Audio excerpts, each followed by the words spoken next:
For a better experience, please visit to the playlist section of our channel. There you will get all the content easily, topic-wise.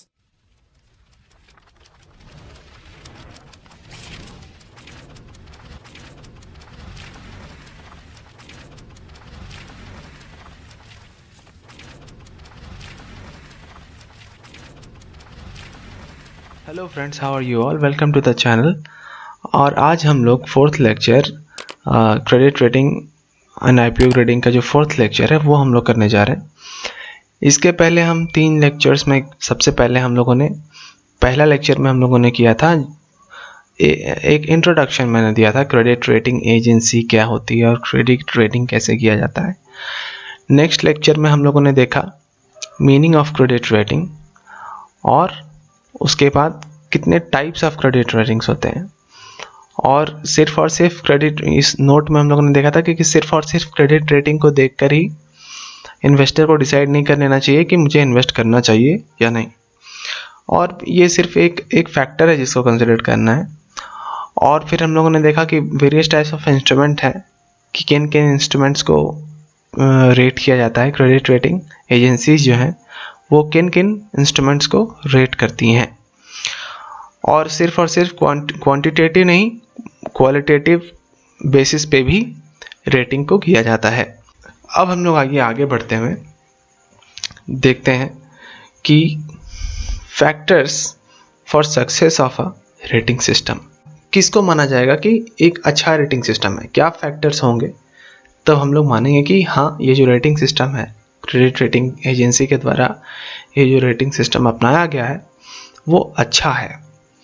तो आइए हम लोग देखते हैं कि सबसे पहले उसमें क्रेडिबिलिटी होना चाहिए। रेटिंग एजेंसी जो है जिसे हम लोग शॉर्ट में CRA बोलते हैं, क्रेडिट रेटिंग एजेंसी, उसके जो स्ट्रक्चर्स हैं एंड प्रोसीड्योर्स हैं, काम करने के तरीके हैं, वो क्रेडिबल होने चाहिए और इंडिपेंडेंट होना चाहिए। इंडिपेंडेंट होने का मतलब किसी और के कहने पे या फिर किसी और के पावर पे, किसी और के डिस्क्रिशन पे वो डिपेंडेंट नहीं होने चाहिए। वो जो भी रेटिंग्स देंगे क्रेडिट रेटिंग एजेंसी, वो सिर्फ और सिर्फ अपने सोल डिसीजन पे देंगे। अपने उन लोगों ने, वहाँ के जो एनालिस्ट्स हैं, जो भी एनालिस्ट्स हैं और जो उन कंपनियों को, उन इंस्ट्रूमेंट्स को एनालाइज कर रहे हैं, वो अपने मर्जी से एनालिसिस के बेसिस पर independent decision, independent rating provide करेंगे। तभी हम लोग मानेंगे कि ये जो क्रेडिट रेटिंग सिस्टम का ये जो स्ट्रक्चर है, प्रोसीजर्स है, वो सही है और अच्छे रेटिंग सिस्टम का एक फैक्टर है कि उसे क्रेडिबल होना चाहिए और इंडिपेंडेंट होना चाहिए। नेक्स्ट है objectivity and impartiality of opinions. उसका जो ऑब्जेक्टिव है, क्रेडिट रेटिंग एजेंसी का क्या ऑब्जेक्टिव है कि इंस्ट्रूमेंट्स और कंपनियों को सही रेटिंग प्रदान करना।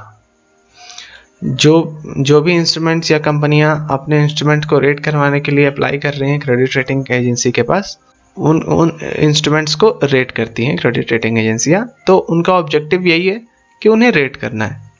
अब रेटिंग प्रदान करना है उन्हें, तो इम्पार्शियल होना चाहिए उनका ओपिनियन रेटिंग्स देते समय। ये नहीं कि पार्शियलिटी करेंगे, कुछ इंस्ट्रूमेंट्स को अच्छे रेटिंग देंगे, अगर कंपनियों से पैसा मिला हो तो कंपनियां कहेंगी कि मेरे शेयर को अच्छा रेटिंग दो, बदले में इतना पैसा ले लो, तो वो इम्पार्शियल है, पार्शियलिटी हो जाएगी और इंटेग्रिटी भी नहीं रहती है। वैसे क्रेडिट रेटिंग एजेंसी की इंटेग्रिटी भी नहीं रहती है। इंटेग्रिटी कहने का मतलब उनका जो एक स्वाभिमान है, इज्जत है, वो नहीं रहेगी अगर ऐसे गलत प्रैक्टिसेस में कोई भी क्रेडिट रेटिंग एजेंसी शामिल होती है तो। प्रोफेशनलिज्म और industry related expertise. Industry related expertise का कहने का मतलब क्या है कि रेटिंग करने के लिए, क्रेडिट रेटिंग करने के लिए जो भी एक्सपर्टीज़ का ज़रूरत है एनालिस्ट्स के पास, क्रेडिट रेटिंग एजेंसीज़ के पास, क्रेडिट रेटिंग एजेंसी के पास वैसे ही एनालिस्ट्स होने चाहिए जो कि एक्सपर्ट हो अपने फील्ड में। रेटिंग करने के लिए उनके पास सही एजुकेशन हो, सही एक्सपीरियंस हो, तब जाके हम लोग मानेंगे कि जो क्रेडिट रेटिंग एजेंसी है वो एक प्रोफेशनलिज्म को फॉलो कर रहा है और प्रोफेशनल तरीके से वर्क कर रहा है। तो ये भी एक फैक्टर है अच्छे क्रेडिट रेटिंग सिस्टम के लिए। कॉन्फिडेंशियलिटी क्या है कि जैसे कि कोई क्रेडिट रेटिंग एजेंसी है, वो तरह तरह के इंस्ट्रूमेंट्स को रेट करती हैं। वो इंस्ट्रूमेंट्स जो होते हैं वो अलग अलग कंपनियों के होते हैं, अलग इंस्टीट्यूशंस के होते हैं। तो वो क्रेडिट रेटिंग करते समय जो एनालिस्ट्स हैं क्रेडिट रेटिंग एजेंसी में, वो जाके एनालाइज करते हैं, उनके फाइनेंशियल रिकॉर्ड्स को देखते हैं, कंपनियों के फाइनेंशियल रिकॉर्ड्स को देखते हैं, उनके अकाउंट्स को खंगालते हैं, कभी जाके फिजिकल भी वेरिफिकेशन करते हैं बहुत सारी चीज़ों का, मैनेजमेंट्स के साथ मीटअप वगैरह होता है। तो इन सब को करते हुए, एनालिसिस करते हुए, बहुत सारे इंफॉर्मेशंस उस ऑर्गेनाइजेशन के बारे में या इंस्टीट्यूशन के बारे में या उस कंपनी के बारे में बहुत तरह की कॉन्फिडेंशियल इंफॉर्मेशन पता चलती है। किनको? क्रेडिट रेटिंग एजेंसियों को और क्रेडिट रेटिंग एजेंसी में काम करने वाले लोगों को, एनालिस्ट्स को। तो ये जो इंफॉर्मेशंस पता चलती हैं, क्रेडिट रेटिंग एजेंसियां उन इंफॉर्मेशन को बाहर ना लीक करें, दूसरों को ना प्रदान करें। जैसा सपोज करो कि कोई एक कंपनी है, ठीक है, फेमस कंपनियों का मैं एग्जांपल लेता हूँ ताकि आपको समझने में आसानी हो।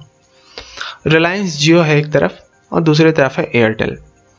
हमारे इंडिया में अभी फ़िलहाल यही दो कंपनियां हैं जो कि डोमिनेंट तरीके से मार्केट में मौजूद हैं, टेलीकॉम मार्केट में।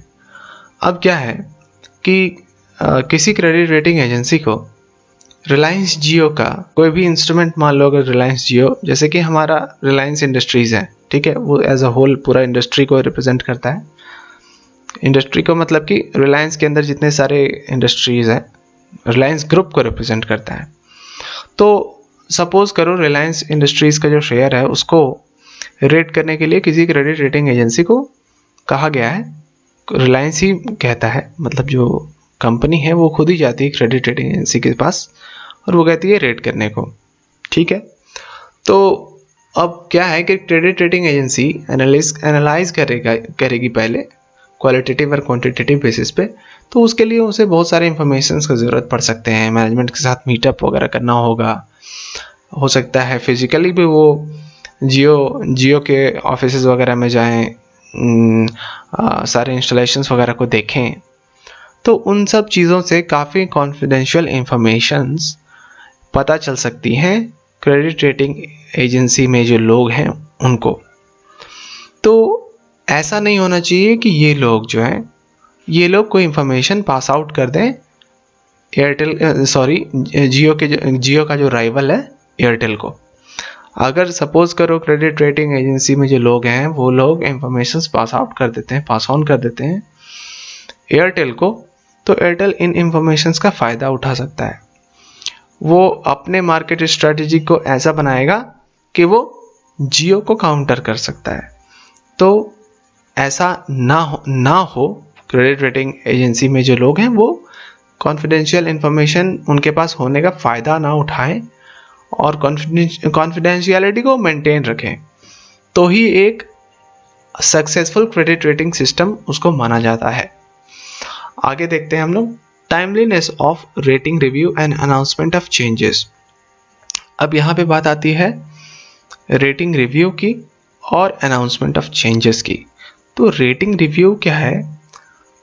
जब कोई कंपनी के शेयर्स को या फिर इंस्ट्रूमेंट्स को क्रेडिट रेटिंग एजेंसियां रेट कर देती हैं, तो ऐसा नहीं कि एक बार एनालाइज करके रेटिंग वेटिंग दे दिया गया, उसके बाद आराम से सो गया क्रेडिट रेटिंग एजेंसी। ऐसा नहीं होता, उसे बीच बीच में रिव्यू भी करना पड़ता है कि जो मैंने रेटिंग दिया था इस कंपनी के इंस्ट्रूमेंट्स को, शेयर्स को, डिबेंचर्स को, एनीथिंग, कुछ भी हो सकता है, इंस्ट्रूमेंट हो सकते हैं, तो वो कंपनियां, वो इंस्ट्रूमेंट्स अभी भी उस रेटिंग की हकदार है या नहीं, इस चीज़ को रिव्यू करने का जो काम है वो भी क्रेडिट रेटिंग एजेंसियों का है।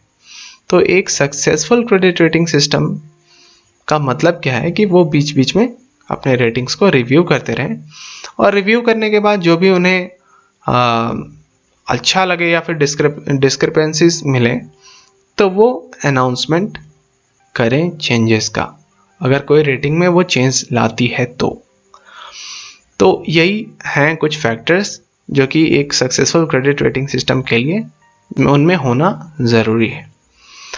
Ability to reach wide range of investors by means of press report, print and electronic media. Suppose करो कि कोई क्रेडिट रेटिंग एजेंसी है, ठीक है, न्यूली रजिस्टर्ड है अभी। अब उस newly registered credit rating agency का ज़्यादा रीच नहीं है। कहने का मतलब उनके ज़्यादा फॉलोअर्स नहीं हैं, ज़्यादा लोग उसके बारे में जानते तक नहीं हैं, उसके वेबसाइट को कभी कोई खोला नहीं जाता, उसके वेबसाइट में विजिटर्स बहुत कम हैं। तो फिर आप सोच सकते हो कि वो इन्वेस्टर्स के डिसीजन मेकिंग प्रोसेस में कितना इम्पैक्ट डाल सकता है उसका रेटिंग्स, क्योंकि लोग जब उसके बारे में जानेंगे नहीं तो रेटिंग्स को सर्च करने के लिए उसके वेबसाइट पे आएंगे नहीं, अगर लोग उसको खोलेंगे नहीं, उसके रेटिंग्स को कोई महत्व नहीं मिलेगा, तो वैसे क्रेडिट रेटिंग एजेंसी का होना ना होना बेकार है। तो वहीं यहाँ पे लिखा हुआ है कि एक सक्सेसफुल क्रेडिट रेटिंग सिस्टम के लिए उसका रीच अच्छा खासा होना चाहिए, वाइड रीच होना चाहिए, प्रेस रिपोर्ट्स के द्वारा अपने रेटिंग्स को फैलाए, प्रिंट मीडिया में, इलेक्ट्रॉनिक मीडिया में प्रकाशित करे, पब्लिश करे, and investor oriented research services भी प्रदान करे। अब जैसे देखो आजकल ज़माना जो है वो सोशल मीडिया का हो गया, ठीक है, ट्विटर हैंडल्स हो गए, इंस्टाग्राम हैंडल्स हो गए। अगर कोई क्रेडिट रेटिंग एजेंसी है और उसका इंस्टाग्राम हैंडल है या ट्विटर हैंडल है, तो और उस ट्विटर हैंडल में या इंस्टाग्राम हैंडल में बहुत सारे फॉलोअर्स हैं, करोड़ों फॉलोअर्स हैं, तो जिस क्रेडिट रेटिंग एजेंसी का फॉलोइंग सबसे ज़्यादा होगा उस हैंडल पे, चाहे वो whatever it is, B it Twitter और इंस्टाग्राम, वो कुछ भी अनाउंस करेगा एक बार में तो बहुत सारे लोगों को एक ही बार में पता चल जाएगा। तो ऐसे क्रेडिट रेटिंग सिस्टम को ज़्यादा बेहतर माना जाता है, ऐसे क्रेडिट रेटिंग एजेंसी को ज़्यादा बेहतर माना जाता है जिसकी रीच ज़्यादा हो। और रीच बढ़ाने के क्या क्या उपाय हैं? तो press reports, print and electronic media में पब्लिश करते रहो अपने रेटिंग्स वगैरह को, और इन्वेस्टर ओरिएंटेड रिसर्च सर्विसेज दिया करो। जैसे इन्वेस्टर ओरिएंटेड रिसर्च सर्विसेज क्या, अगर आपने अपना ईमेल को एक बार रजिस्टर कर दिया, ठीक है, तो वो बीच बीच में आपको महीने में या सप्ताह में आपके वॉच लिस्ट अपडेट्स भेज रहे हैं कि आपके वॉच लिस्ट में ये सब इंस्ट्रूमेंट्स थे और ये सब इंस्ट्रूमेंट्स में ये सब हम लोगों ने रेटिंग चेंजेस किया है। तो वो इन्वेस्टर ओरिएंटेड रिसर्च सर्विस हुआ कि नहीं, क्योंकि आपको वीकली या फिर मंथली आपको रेटिंग चेंजेस के बारे में मालूम पड़ गया। आपने जो इंस्ट्रूमेंट्स को, शेयर्स को अपने वॉच लिस्ट में रखा हुआ है, उसके रेटिंग चेंजेस को मालूम पड़ गया आपको very easily through your email. तो ये इन्वेस्टर ओरिएंटेड रिसर्च सर्विस है। तो अगर ऐसा करती है कोई भी क्रेडिट रेटिंग एजेंसी तो ये बहुत अच्छी बात है और उसे एक सक्सेसफुल क्रेडिट रेटिंग सिस्टम के अंदर माना जाएगा। आइए अब हम लोग आगे बढ़ते हैं। होप कि आपको वो फैक्टर्स काफ़ी कुछ क्लियर हो गए हों। आगे बढ़ते हुए हम लोग सबसे पहले देखते हैं क्या कि important issues in credit rating. क्या क्या इम्पॉर्टेंट इश्यूज हैं क्रेडिट रेटिंग में? तो इन्वेस्टमेंट्स एंड स्पेक्युलेटिव ग्रेड्स, मतलब क्या है कि जब भी रेटिंग दिया जाता है तो इन्वेस्टमेंट, मतलब अभी प्रेजेंट मार्केट सिनेरियो में कोई भी इन्वेस्टमेंट की स्टेटस किस तरह से है और क्या स्पेकुलेट किया जा रहा है, आगे की क्या होने वाला है इस कैटेगरी ऑफ इंस्ट्रूमेंट्स में, इन्वेस्टमेंट्स में, तो उन सब चीज़ों का ध्यान रखने अगर कोई रखता है तो ये अच्छी बात है। कोई क्रेडिट रेटिंग एजेंसी थोड़े बहुत स्पेकुलेशंस में भी शामिल हैं कि आगे क्या हो सकता है इस पर्टिकुलर कैटेगरी ऑफ इंस्ट्रूमेंट में, तो वो अच्छी बात है और उन्हें वैसा करना भी चाहिए। सर्वेलेंस क्या है? तो अभी मैंने आपको अभी कुछ देर पहले यहाँ पे फैक्टर्स जब बता रहा था तो टाइमली रेटिंग रिव्यू के बारे में बताया था। वही पॉइंट यहाँ पे रिलेटेड है कि एक बार अगर कोई भी रेटिंग एजेंसी किसी भी इंस्ट्रूमेंट को रेट करके छोड़ देती है, ऐसा नहीं है। उसे कंटिन्यूअस सर्वेलेंस में रखना पड़ता है उस इंस्ट्रूमेंट को during the life of the instrument. तो ही उसके बाद जब वो कंटिन्यूअस सर्वेलेंस में रखती है तो चेंजेस जब होते हैं इंस्ट्रूमेंट के फंडामेंटल्स में, कंपनी के फंडामेंटल्स में, तो रेटिंग में भी चेंजेस आते हैं। क्रेडिट रेटिंग एजेंसियां जो है वो रेटिंग चेंज कर देती हैं, और जब रेटिंग चेंज होता है तो इन्वेस्टर्स को मालूम पड़ता है कि हाँ इसमें कुछ गड़बड़ है या फिर कुछ अच्छा है। अगर रेटिंग को अच्छा कर दिया गया है तो अच्छी बात है, और रेटिंग को डिटोरिएट कर दिया गया है तो इन्वेस्टर्स जो है वो समझ जाएंगे कि कुछ ना कुछ प्रॉब्लम है, और वो अपने हिसाब से देखेंगे कि होल्ड करना है या रखना है या बेचना है, क्या करना है। आइए हम लोग आगे देखते हैं क्रेडिट वॉच। ये भी सर्वेलेंस से ही रिलेटेड है। क्रेडिट वॉच क्या है कि मेजर डेविएशन, जैसा मैंने आपको कहा कि रिव्यू के दौरान अगर कोई मेजर डेविएशन मिलता है कंपनी के फंडामेंटल्स में, इंस्ट्रूमेंट्स के फंडामेंटल्स में, from the expected trends of the issuer business occurs, or when an event has taken place, it creates an impact on the debt servicing capability। अगर कुछ ऐसा होता है जो कि मेजर डेविएशन है, तो फिर क्या होगा कि कंपनी की डेट सर्विसिंग कैपेबिलिटी में कुछ अंतर आएगा और उस पर इम्पैक्ट पड़ेगा। और अगर कंपनी की डेट सर्विसिंग कैपेबिलिटी खराब होती है तो फिर रेटिंग को भी खराब कर दिया जाएगा, मतलब कि रेटिंग को भी कम कर दिया जाएगा। और अगर सब कुछ सही है तो फिर अच्छी बात है, मेंटेन रहेगी वो रेटिंग, या फिर रेटिंग को और अच्छा कर दिया जाएगा अगर कुछ अच्छा होता है तो। Ownership as a rating consideration. अब ओनरशिप को भी रेटिंग कंसिडरेशन कभी कभी माना जाता है। मतलब क्या है कि कोई क्रेडिट रेटिंग एजेंसी ये भी चेक करती है कि ओनर कौन है। अगर कोई इंस्ट्रूमेंट को रेट कर रही है कोई क्रेडिट रेटिंग एजेंसी, तो वो देखेगी कि कौन है भाई इसका ओनर, कंपनी कौन है, कंपनी के प्रमोटर्स कौन है, तब जाके उस कंपनी के शेयर्स को हम रेट करेंगे। अगर कंपनी के प्रमोटर अच्छे हैं, कंपनी का मैनेजमेंट अच्छा है, तो ऑफ कोर्स क्या होगा कि बिजनेस सही से चलेगा। अगर एफिशिएंट मैनेजमेंट है तो बिजनेस बिल्कुल सही से चलेगा, बेटर बिजनेस। और अगर बिजनेस सही से चलेगा तो क्या होगा कि higher profitability. Of course business अगर सही से चले तो प्रॉफिट तो इंक्रीज होंगे ही होंगे, और अगर प्रॉफिटेबिलिटी बढ़ेगी तो होगा क्या कि रिटर्न्स अच्छे खासे मिलेंगे। किसको? शेयर होल्डर्स को, इन्वेस्टर्स को। This means strong credit rating. अगर ये सब सही है, ओनरशिप को देख के लगे क्रेडिट रेटिंग एजेंसी को कि बेटर बिजनेस होगा, प्रॉफिटेबिलिटी सही आएगी और रिटर्न्स भी सही आएंगे, तो उसकी रेटिंग को बढ़ा दिया जाता है, स्ट्रॉन्ग क्रेडिट रेटिंग दिया जाता है वैसे इंस्ट्रूमेंट्स को। Ownership bye strong concern may enhance the credit rating of an entity unless there exists a strong barrier separating the activities of parent and the subsidiary। जब तक कि कुछ ऐसा बैरियर ना हो कि पेरेंट और सब्सिडियरी के बीच में लगे कि नहीं, जो मैनेजमेंट है वो सही तरीके से कंट्रोल नहीं कर पाएगी सब्सिडियरी की एक्टिविटीज़ को, तो फिर सब्सिडियरी की रेटिंग घटा दी जाएगी या फिर कम कर दी जाएगी। किसके द्वारा? क्रेडिट रेटिंग एजेंसी के द्वारा। लेकिन सब कुछ सही है, मैनेजमेंट को ध्यान में रखा गया है, मैनेजमेंट को कंसिडर किया गया है, ओनरशिप को कंसिडर किया गया है, और सीआरए को लगे, मतलब क्रेडिट रेटिंग एजेंसी को लगे कि बेटर बिजनेस है, हायर प्रॉफिटेबिलिटी है, हायर रिटर्न्स होंगे, तो फिर रेटिंग्स को स्ट्रांग किया जाएगा, स्ट्रांग क्रेडिट रेटिंग दी जाएगी।